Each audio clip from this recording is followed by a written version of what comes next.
Swayam Prabha. Digital India. Educated India.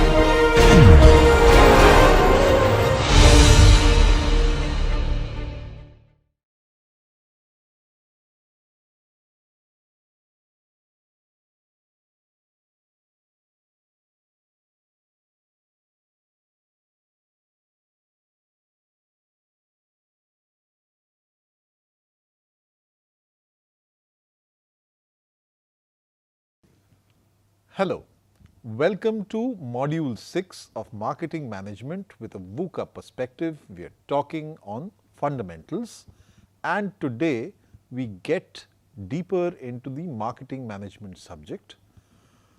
Before we begin, we'd like to share a word from Jay Bayer, an author and speaker in the marketing, communications and consulting space. And what he has to say about marketing is that it's not just a task, it is an ongoing process that requires constant attention and adaptation. With that in mind, we have to keep our processes going forward with constant calibration so that at the end of the day we do not miss the bus on any of the inputs that come from market.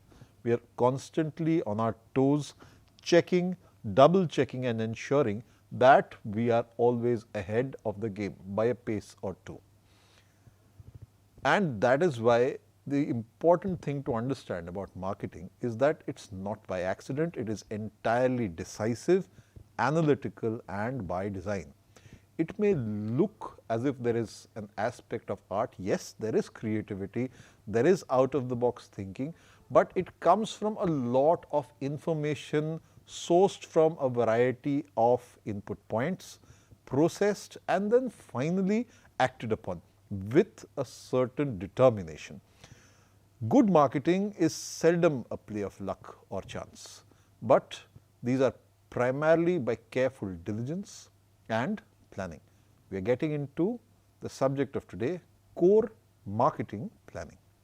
So before we begin, just simmer yourself in this, that a company's future depends on its ability to develop successful market offerings that create superior value for target customers. We've talked about target customers in the past.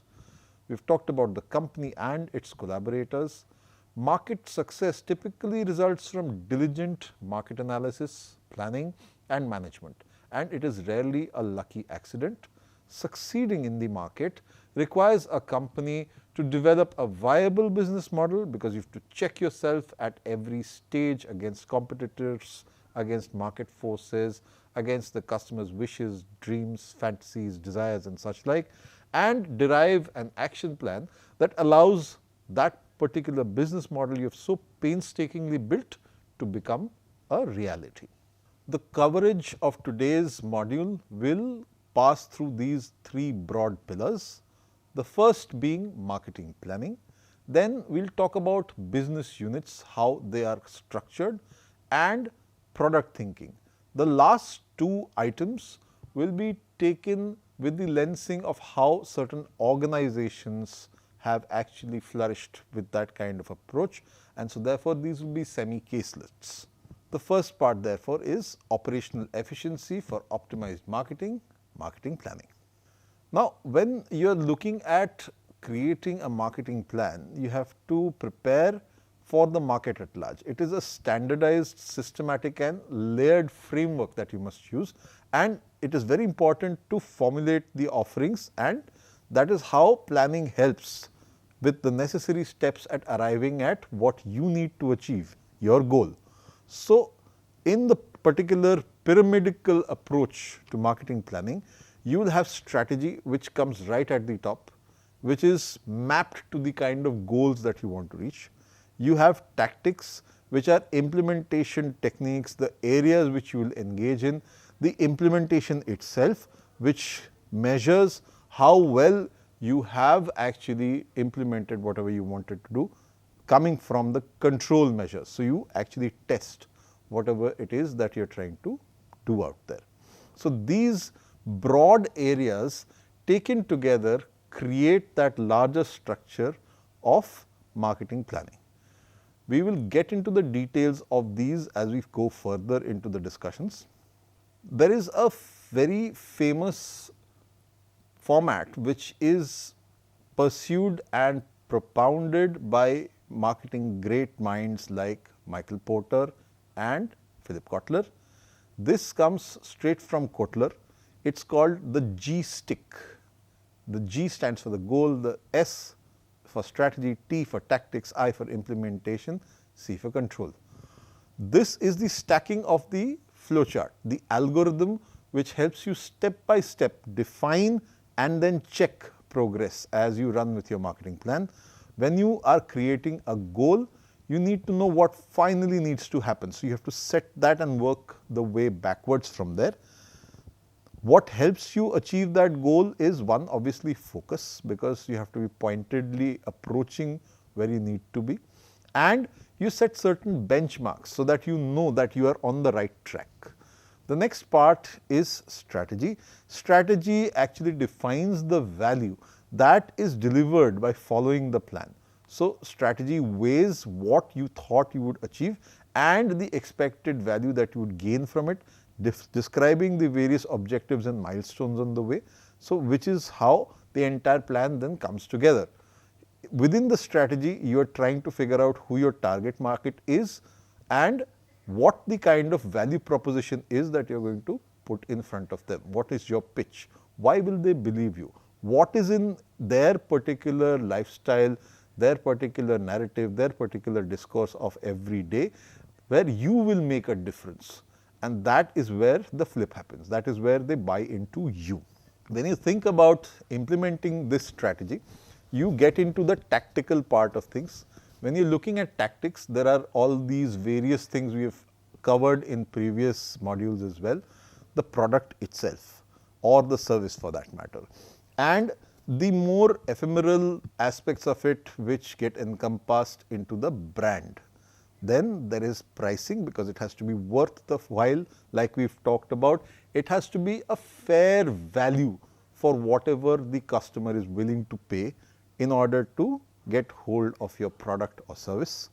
Then there are incentives. We've talked about discounts, we've talked about bonuses, we've talked about tech advancements, versioning, we've talked about how you can bundle things. So, incentives form that particular aspect. They also work when it works with the collaborator aspect of things.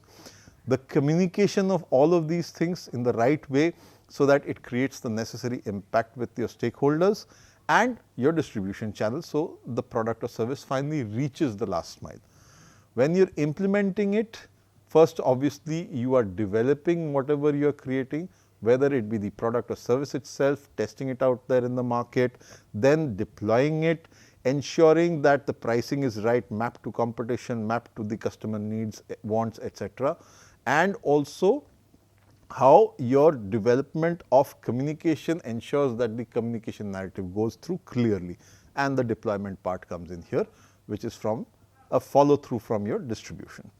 Finally, in the measurement metrics part, control steps in, where you are measuring performance and you are also constantly keeping an eye out, wary for changes in market forces. So, the environment is the other thing that you constantly keep observing.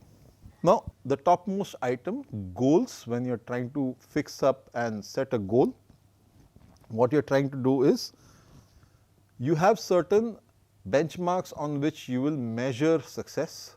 Monetary goals, because you are in an organization possibly which requires certain revenues to come in, the profitability of the organization to go up. So, monetary goals give you metrics like net income, profit margins, earnings per share, returns on investment. All these things are monetary metrics, and your focus typically veers towards primary for profit firms. This is where you are trying to get more bang for the buck. In terms of strategic goals, you are trying to establish a better footing for your organization. So, you are looking at increasing sales volume, you are increasing your brand awareness, you are creating more social welfare, you are making a robust corporate culture, and you are retaining your best people. So, all of these things are your strategic goals, and the focus here is that these are all key for their non-profits also, and they support the broader revenue strategies for for-profit organizations. For example, Amazon's Kindle is one great example where they've used the non-profit angle alongside the profit angle to keep the products going out.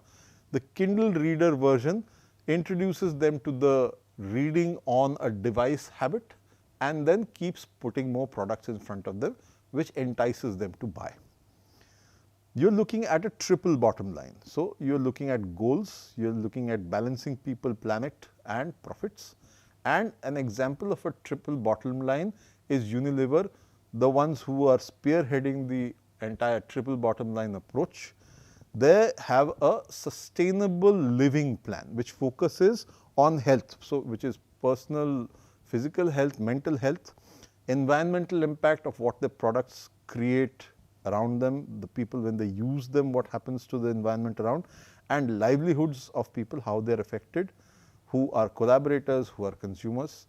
And this is underpinned by social, environmental and economic metrics. So, they always measure not only the profit that they are making, but also they are trying to reduce the harm that is caused to the environment and ensuring that societally they keep doing good, so that their brand always stands in good stead with not only their consumers, but with civil society as large.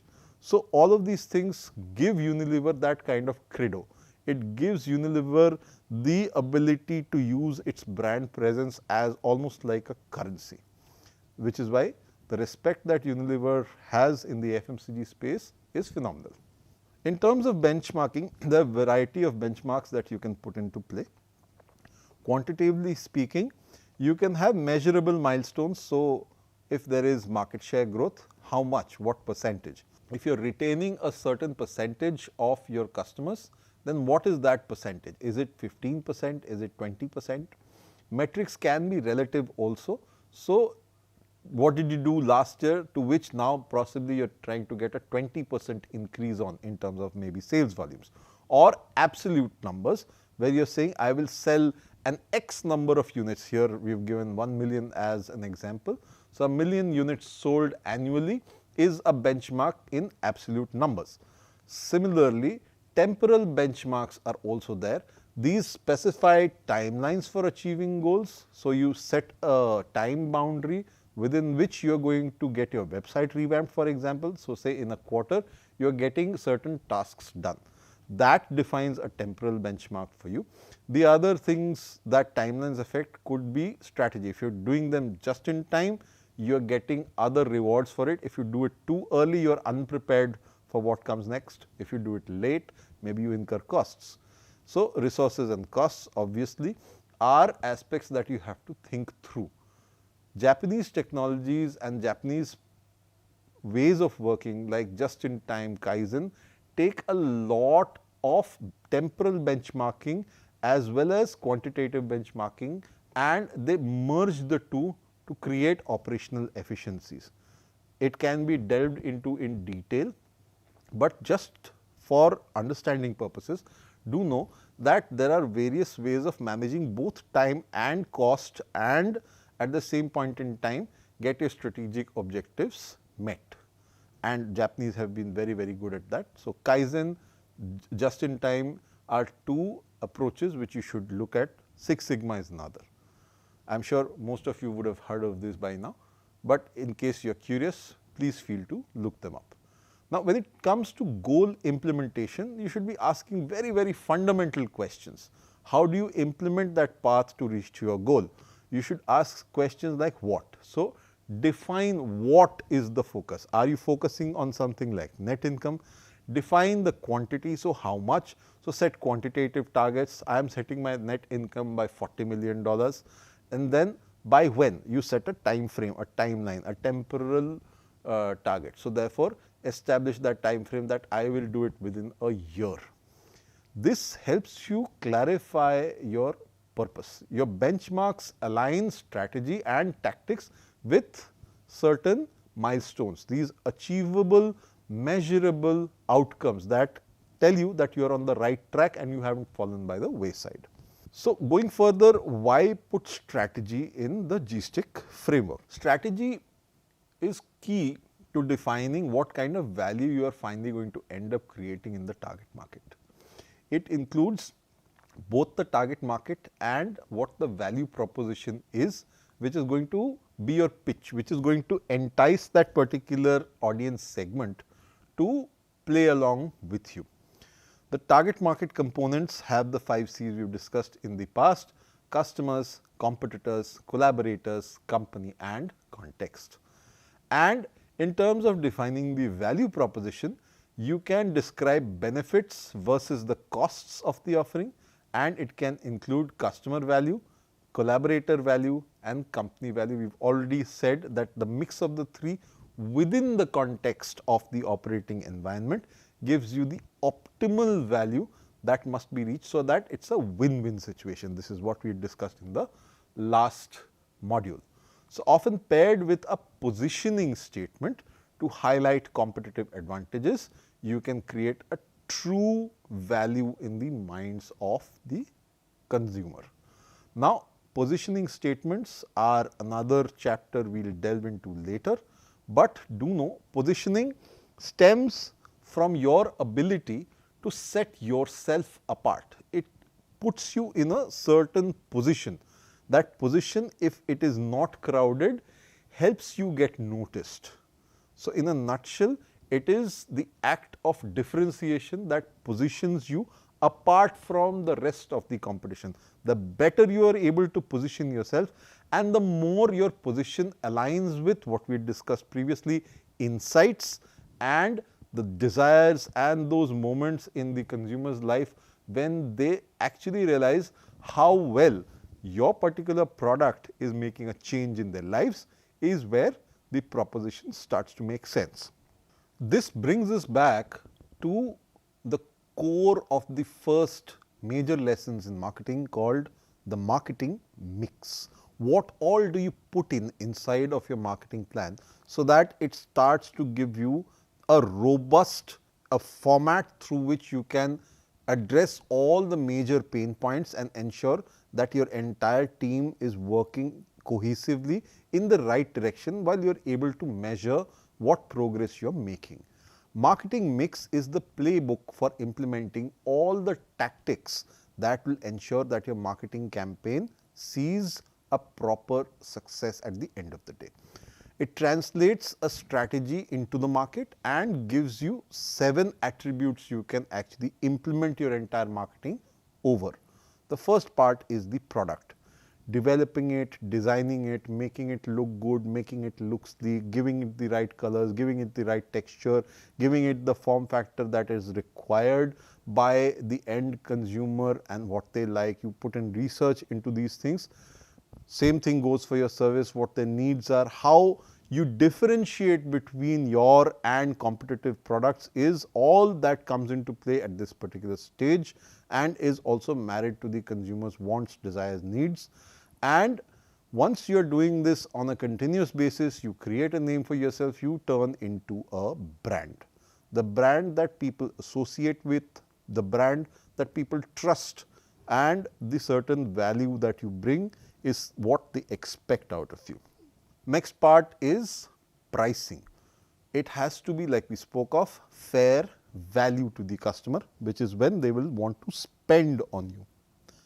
Next part is incentives. How are you going to cajole, coax them into doing more, spending more often, and what all will you put into the mix so that it becomes a sweeter deal for people who decide to trust you, whether once or whether it is multiple number of times. You must have a conversation with them on an ongoing basis. We have discussed this.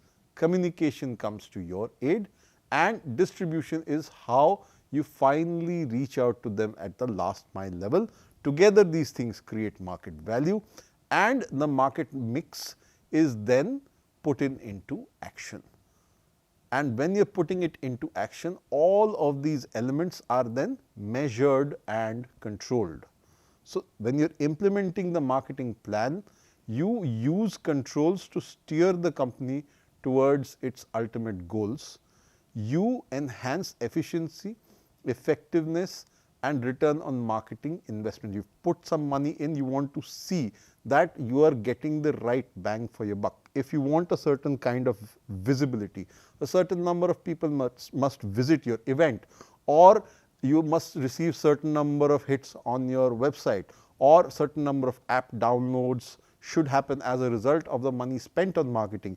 You can check using these controls whether all that is happening. And it determines if the company, because you are measuring this over time, you are measuring it from the moment you started your campaign, whether you should stay the course and go through completely with your campaign, whether you should calibrate, modify and change your strategy or tactics in a certain way to enhance the results, or if things are not going your way, you should just completely pivot and change course, change direction altogether. Stop what you are doing, do something altogether new, altogether different, maybe just stop. These are critical decisions because monies are involved, and that is why the control is a measure that helps you get the maximum output for the money you are going to spend doing marketing activities. Key components of this plan help you evaluate what performance is happening, and you use the benchmarks to track progress. You know that there are certain industry standards, the team you employ, the agencies you bring on board, they give you benchmarks, and basis those benchmarks you always keep measuring whether you are on the right track or not, whether you are getting a certain number of click-throughs, whether you are getting a certain number of forms filled, whether you are getting a certain number of leads, are those leads converting into sales. Whatever your objective that you have set, you have to ensure that you are within a respectable range of that particular objective you have set. If more, then fabulous. If not, then you need to know when to stop, when to turn, when to calibrate. Metrics include a variety of things you can measure, like sales, you can measure the volume, you can measure the growth in terms of percentage, you can also look at market share. Growth can also be in terms of geography, by the way. Customers, you can look at how many more people are aware of you. You can look at their satisfaction index, if they after purchase are happy having bought into the brand, and over time how many times are they likely to spend again with you, which gives you the lifetime value of that particular customer. Then in terms of your distribution, you can keep checking how much inventory you have got, what stock levels are you running at currently, do you have or do you need more shelf space. Communication helps you derive brand awareness. You look at gross rating points or GRPs when you are running ads on television. You look at response rates on a variety of media, radio, television, online, digital and what have you. So, even on press, even on QR codes, you can actually see response rates come in. And you can address whatever gaps by analyzing where it is possibly that you are going wrong and adjusting the action plans if the goals remain unmet. While you are constantly monitoring the environment, you identify more opportunities, you get new demand from a surprisingly new segment maybe, you get some favorable regulations by policy change. So, maybe you can make good use of that and make hay while the sun shines. You detect threats that your competition has suddenly woken up and they are about to act against your interests, and you can also measure whether your demand is actually declining in the market space. So, all these things can be detected and addressed if you are proactively probing, and you maintain your business agility by doing all these things. You are ready before calamity strikes. Marketing is as much outward looking as it is also a feedback mechanism, taking in the pulse of the market. It also gives you a reading of what is happening at the ground level, and it keeps you prepared and ready to take next steps in order to combat whatever is coming your way. In terms of the real world impact, we see large companies like Amazon, Netflix, Uber, they have become extremely agile by leveraging tech advancements. We live in an era of globalization, nothing to be shy of it, and adapting to market shifts becomes easier if you are also on top of your tech. You outperform less responsive competitors, and if you have got truckloads of money like Amazon and Netflix, you are also able to outshout them. These are only going to come to your aid when you are savvy with what is happening exactly there in the market.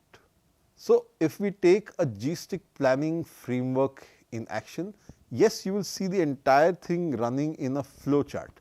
You will see things start with the executive summary, then you will have the situation overview, then you will have the entire set of these 5 points which give you the 5 C's, and then the G-stick 5 points, and then finally you will end with the exhibits. But I have kept them separate because this is something we have been learning in the past conversation, and these are more coverage items. Like an executive summary gives a very short elevator pitch level understanding of the scenario, a bird's eye view if you will, and slightly more expanded form in situation overview. And in terms of exhibits, it takes into consideration all the things that actually give evidence to the success that you have achieved, or the lack of it for that matter. So, these things bring into play more or less the defining factors, the things that can showcase where you are, what you have been up to, but the real ones which we have discussed so far is setting the goal, creating the strategy to meet that particular goal, the tactics, the areas where you will implement your strategy, the actual implementation task itself, and finally measurement and control.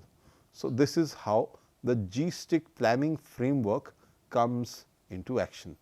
Goals are set by focus, by keeping benchmarks ready, strategy where you taken the target market, the audience into consideration, you have created a value proposition. In terms of tactics, you know what your market offering is. We have talked about the 6 parts of tactical thinking. Implementation is through development and then deployment, and control finally through performance and looking at the environment. When it comes to situation overview, you can also look at your own internal processes, whilst how you stand against market and competition is also something you weigh alongside it. When you are putting that plan to action, there are certain check marks that you need to bring into play, and this sort of covers that entire path to success, a clear path to getting where you want to be. When you are updating the marketing plan, you revise the goal, strategy or tactics required, and you keep evolving with the market conditions. You streamline the implementation and you keep improving whatever control metrics you have in place. You put in certain triggers. Who are the people who need to get notified if something in the scenario changes, if certain updates break through a ceiling or a floor level, then who all are the ones who should get into a room, discuss and solve that particular new scenario. If there is room for joy, you should report it. If there is room for concern, people should take action automatically. So, you create those triggers.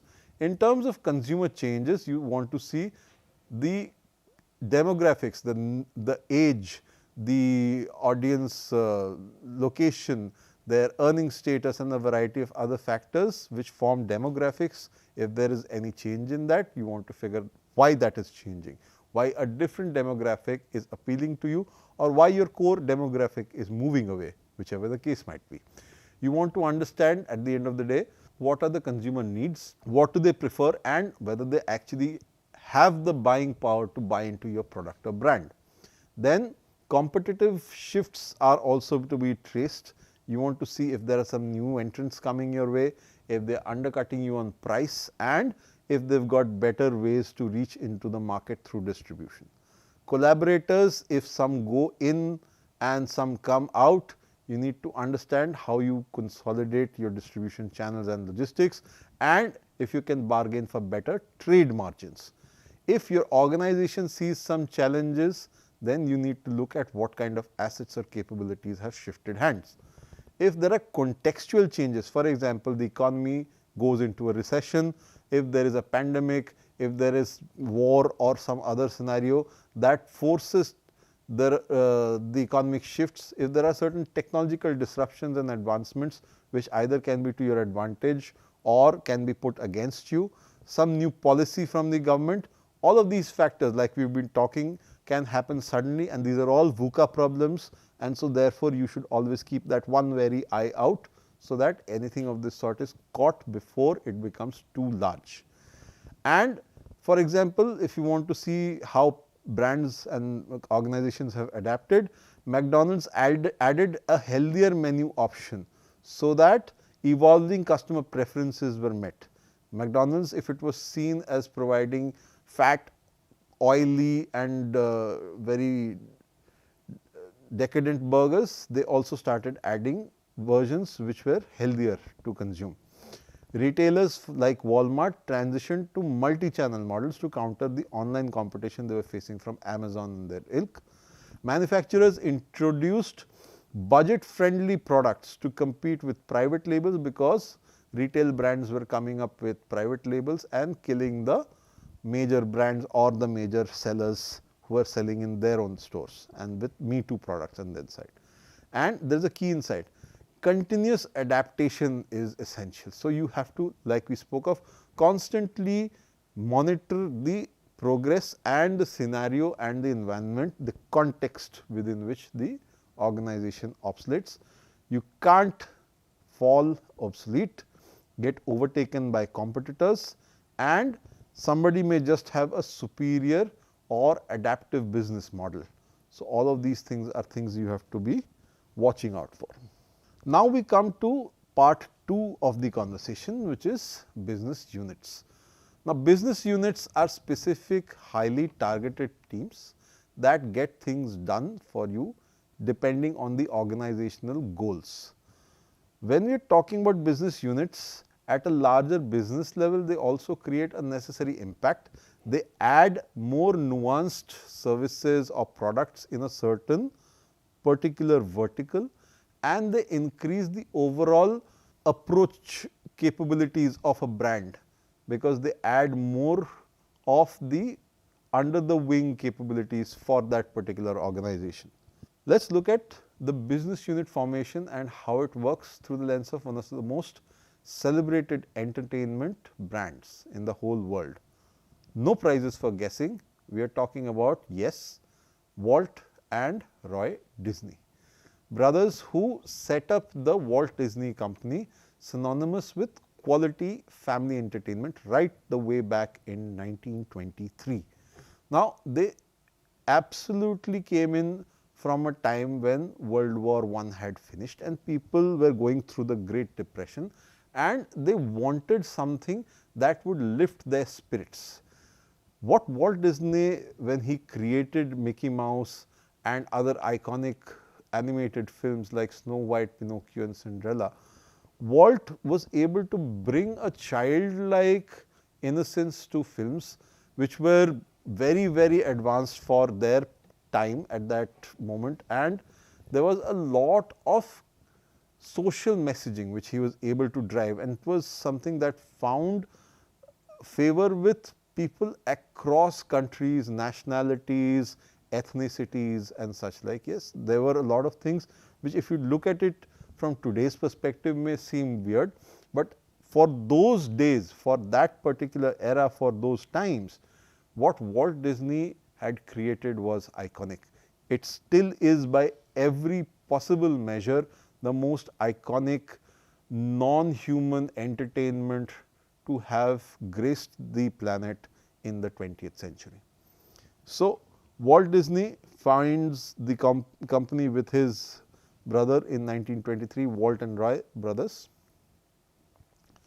and then they come up with Mickey Mouse and a variety of other content pieces like Snow White, Pinocchio and Cinderella over the years. Snow White came out in 1937, was a massive hit that way, and as they go forward slowly and surely, they take the same themes and then they start setting up different kinds of businesses, each with a unique offering, a unique experience and a unique engagement model. While films, while content that was viewed as entertainment came on television or came on the silver screen, they also created theme parks, Disneyland. live action films where you are not just working with animated or cartoon characters, but with real actors, real people. You also propagated films on television, you created short length content for television which could get created in episodes and such like, and you merchandised. So, hence you had consumer products. In a lot many ways, the company started diversifying, product lines were created, services were created. Each of these fell under new strategic business units, each with its own goal. Yes, they had some intellectual property in the form of the characters, in the form of the narrative, the kind of storytelling that they were doing, but each got its own interpretation and experiential value in each of these various business units and the way they interacted with the consumer. The good thing was that because it all fell under the larger brand umbrella of Disney, all of these experiences added up to the larger narrative of the brand Disney. Today, Walt Disney is this teeming gargantuan behemoth. It has motion picture studios, it has entertainment for all ages, it has television channels, it has entertainment, it has theme parks, it has stay in hotels, it has film production houses, it has streaming channels, it has studios, very famous Marvel studios, which we have seen a huge content. This is all by acquisition though. It also has sports, ESPN is there, and they also delve into other kinds of content like Disney Nature, Disney Theatrical Group, which is more Broadway styled production, and they have got broadcasting channels also. Films are there, science fiction. Typically, Disney has always stayed very close to fiction. So, hence a lot many offerings are in the fictional magical space, which is primarily aimed at the younger audience, or at least the young ones at heart. Now, in terms of media networks, they have Disney itself, they have ABC Television Group, they have ESPN Inc., and they have content spanning broadcast, cable, radio, digital, and even publishing, because comics. Parks, experiences and consumer products, they have a lot in terms of this immersive experience. So, they have Disney parks, they have resorts, they have themed experiences in Disneyland, they also have retail, they have toys, apparel, books, anything that can be merchandised is getting merchandised. And entertainment stays the centerpiece around which all of this keeps happening. So, all of this is through immersive storytelling, which then gives people some sort of memorabilia and some sort of way to extend that story and bring it into their own lives, their own experiences. Whether you buy a toy or whether you take your child to a trip to Disneyland, you are still extending the filming experience and the narrative by taking your child over there and enjoying it. As the child enjoys, so do you as a parent. Same ways in terms of studios and content creation, they have got core films and they have got other production houses at the Walt Disney Studios, and animation in the form of Pixar, you have got Marvel, you have got Lucasfilm, and they are providing hit after hit after hit. So, the entire Star Wars series, the entire Marvel series, and the entire Indiana Jones series, all of these are part of Disney now. And they also have direct to consumer stuff and international collaborations. So, they have got digital streaming service in India, you have seen it as Disney plus Hotstar, and they are at the cusp of global market expansion. They are in fact the largest digital entertainment and marketing company conglomerate in the world. Now, Bob Iger from Disney, he emphasizes that Disney's legacy is something which is driven by innovation. Innovation is the core mover for Disney as such. They have talked about Disney Plus being launched in streaming services, integrating advanced tech in theme parks to extend the experience that people go there and have. And their belief system, the kind of things that run their SBUs come from a central thought process. We have talked about creating teams. So, they believe in quality, they believe in creativity and guest experiences also. So, all of these things together, they keep giving the same kind of experience every time you go yourself or you refer somebody to go there. Each time you are getting the same kind of experience, and that experience also gets then extended over whatever digital formats they have. They are also committed to social responsibility, and this is something that they put out there on media so that people can see the connect. They also pride themselves on ethical practices, environmental stewardship and community investments, obviously great PR, and at the end of the day exceptional standards rooted in Disney's personal philosophy, whatever you do, do it well. So, this is the centerpiece, this is what everybody tries to embody, and that is what they carry across all their strategic business units. And in terms of futuristic looks, you will see that they have to keep the brand relevant across demographics. So, you have seen that a lot of South American content has now been included, some Asian content has now been included, and Disney has become more than just a Western phenomenon, but a global phenomenon, and it takes in inputs, characters and storylines and narratives and weaves them all together as if the world is one single very complex, but intertwined entity. At the same point in time, they are leveraging technology like we spoke of, and they are making that storytelling even better, and they maintain the iconic global presence that Disney has created and enjoys over the decades. Disney has been a centerpiece in the entertainment industry for a very long time, and it is very difficult with the kind of mass that is behind Disney for any other challenger to come remotely close as well to Disney. So, that by itself is hard, assiduous work over decades, which has now fructified, and they are able to, with their entire might, pick up aligned organizations and keep adding them to their own. So, Pixar and Lucasfilm and Marvel, all of these got subsumed under the larger Disney umbrella. We come to the last part of things where we look at product design. Why product design is important is because at the end of the day, what the consumer buys and what they experience, yes, there is a tag, there is a logo, there is a price, there is a certain look and feel, a form factor, a certain sensorial appeal, but it is something which has a certain utility.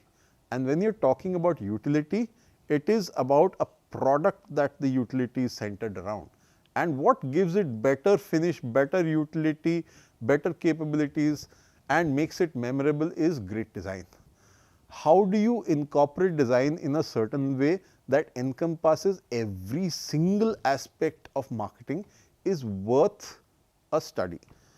Again, this will be a study through the lensing of a brand, a very world famous and familiar brand to all, a brand called Nike. Nike, the goddess in Greek mythology of adventure, was taken up and created into the brand name here, but originally it was known as Blue Ribbon Sports. It was formed in 1962 by Phil Knight and Bill Bauman, and in US they started their operations, but initially they were just preparing shoes and were distributing them for a larger Japanese brand called Asics, which still exists, and later they in 1971 rebranded it to Nike, taking the more westernized Greek connotations and they built it in. Now, they focused on affordable in their markets, not us, affordable high quality running shoes designed for athletes by athletes. Why was this particular choice taken? We will come to know shortly. and later on they outsourced their manufacturing to Asia. So, Vietnam got a lot of it, China got it, Bangladesh got it. A lot of it was outsourced to Asia, just in order to ensure that they maintained costs and they were able to create that particular barrier as an ongoing thing. In the early years, they actually started tracking athletes to find which ones were up and coming, and they tried to side with those athletes. So, as the athlete who showed promise actually grew in their career, the brand, since it was attached to them right from their early formative years, would also see that same kind of meteoric rise.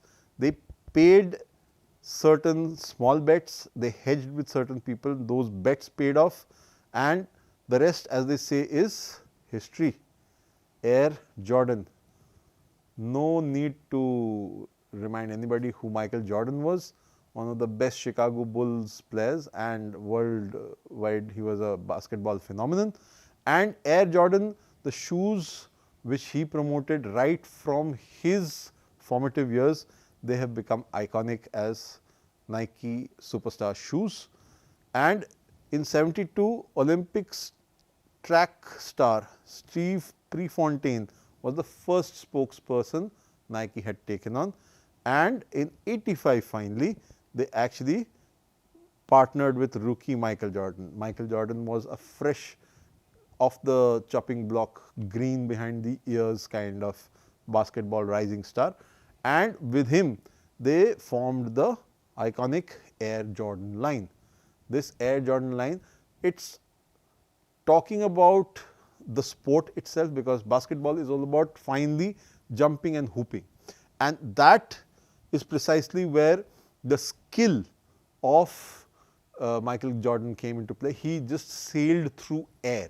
It was as weightless as it could be, as weightless as air. The name, the nomenclature, the way the product was structured, the way it was marketed, all of these things came together, and obviously the growth of Michael himself as a celebrity aided the entire process in blossoming into the iconic stature that it got finally. And it also along the way built credibility, and it got transcending athletes across sports to pick up, and Nike was then a coveted brand which any up and coming sports person would proudly wear and endorse. And so therefore, Nike at a point in time became the more heavy partner in that partnership between trackster and sponsor organization. They also did some fabulous iconic advertising campaigns. In 88, they put out, we have talked about positioning, remember.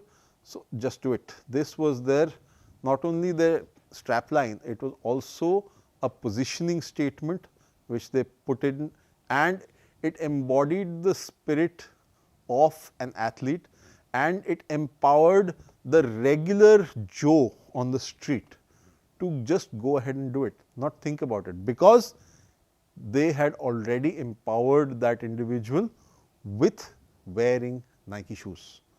So, Nike shoes became that little catalyst wearing which you felt you could achieve anything. You would have seen the greats do it, you would have seen them endorse the brand.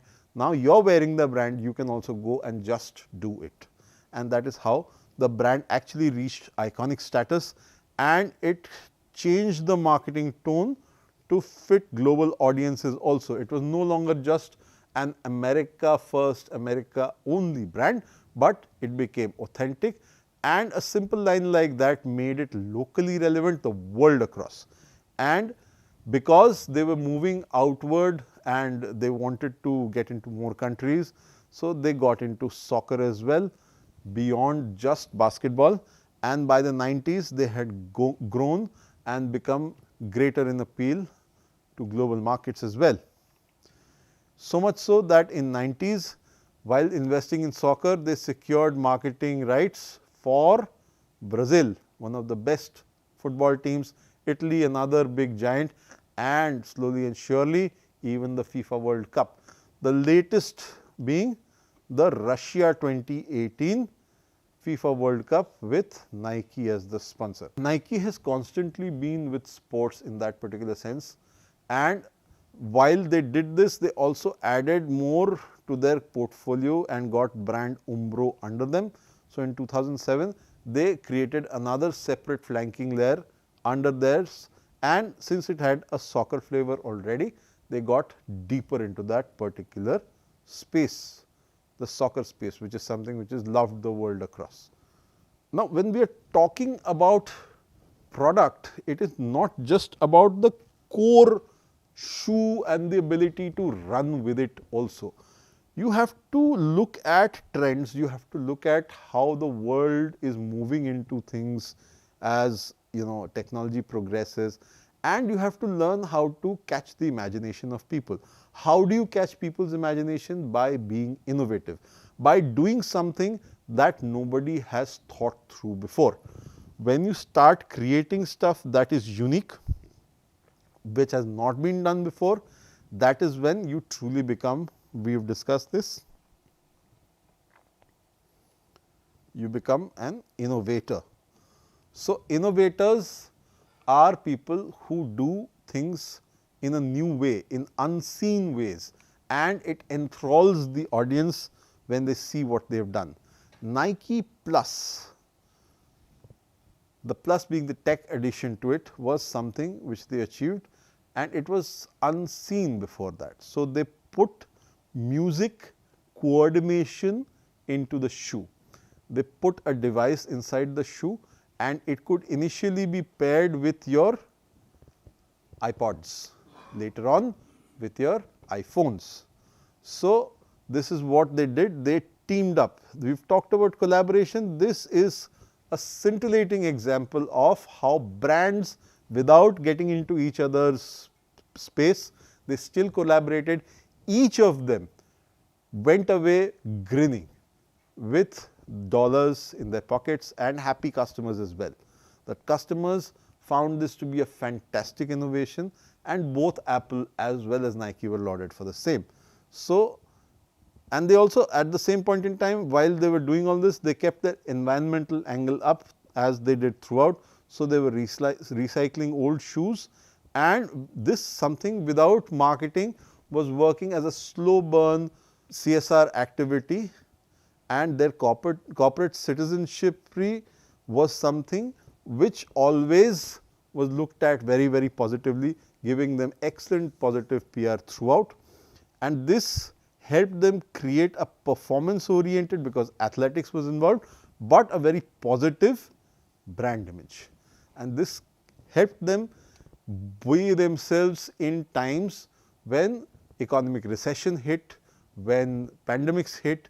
Nike was always coasting above. In fact, their market cap was so huge that they started taking big decisions in terms of the communication, the standpoint, their positioning, a lot of things they did, but they took very, very decisive stands, very brave stands at times, maybe foolish, maybe not, but nobody can say that Nike was one to shy away from taking a stand ever. They have always taken strong stands, and they have stood behind those stands. They have taken stands against racism and a variety of other such relevant social topics as well.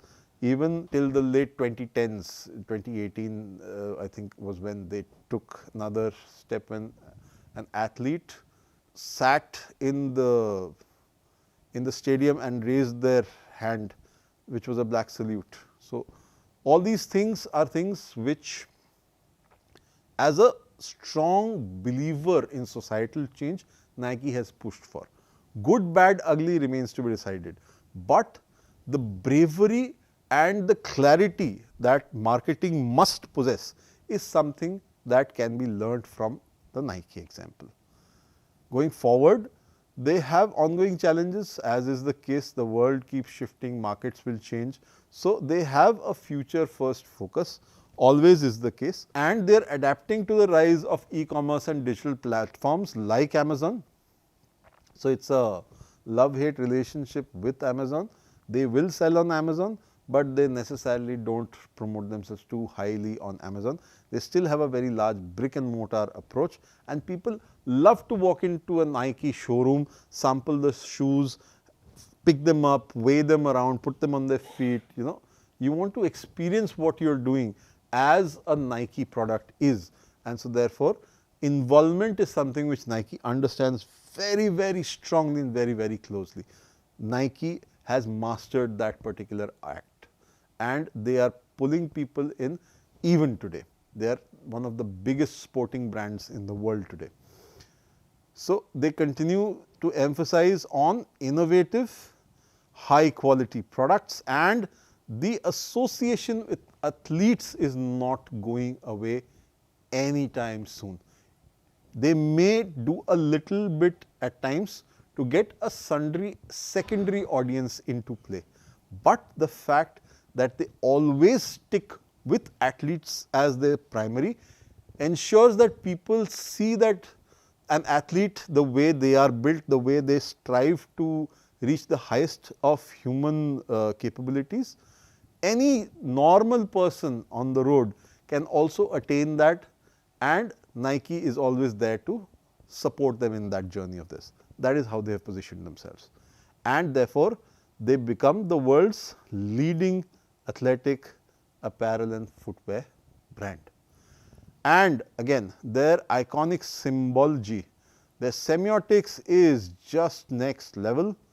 This iconic swoosh, even without, if you take the Nike brand out of that particular picture and just keep the swoosh, it's unmistakably Nike.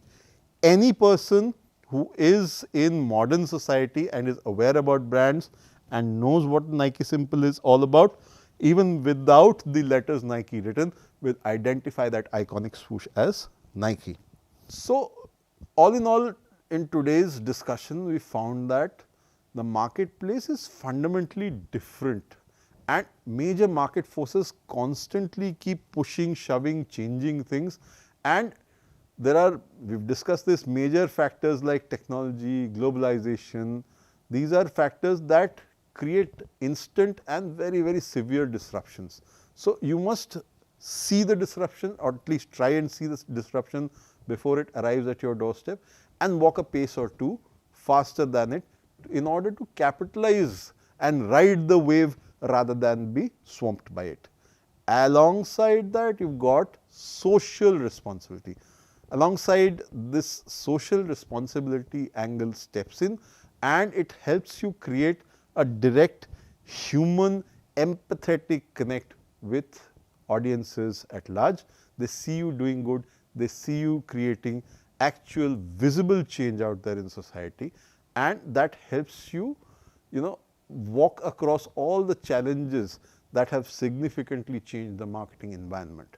Companies want to nowadays balance tried and true methods and break through new approaches to achieve that marketing excellence, and that is where we bring our conversation to a close today. We have got the core marketing plan and how we go about crafting it coming up in the next module.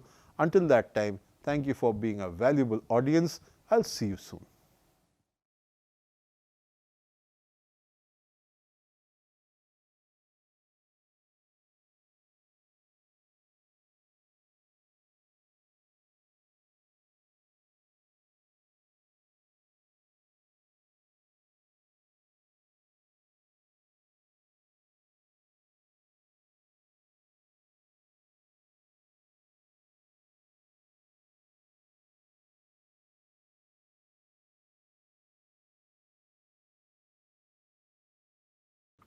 Hello and welcome to this piece of literary snippet.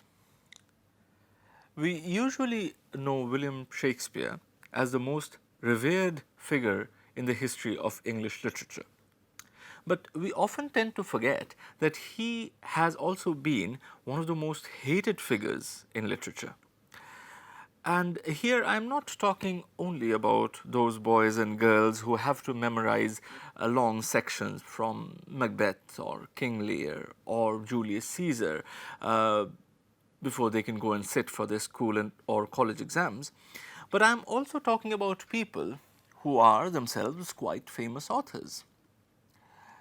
Tolstoy, for instance, considered the writings of Shakespeare to be, and I quote, crude, immoral, vulgar, and senseless. George Bernard Shaw absolutely loathed Shakespeare, as he did Homer. But perhaps no other criticism about Shakespeare is more damaging than the one which says that Shakespeare is a marvelous storyteller, provided someone has told him the story earlier. Now, this piece of criticism is particularly damaging because it is true. None of Shakespeare's plays contain any original story whatsoever. They are all written using pre-existing materials, pre-existing stories. Now, does that diminish the stature of Shakespeare as a dramatist? Well, I'll leave that for you to decide. See you in the next episode of Literary Snippets.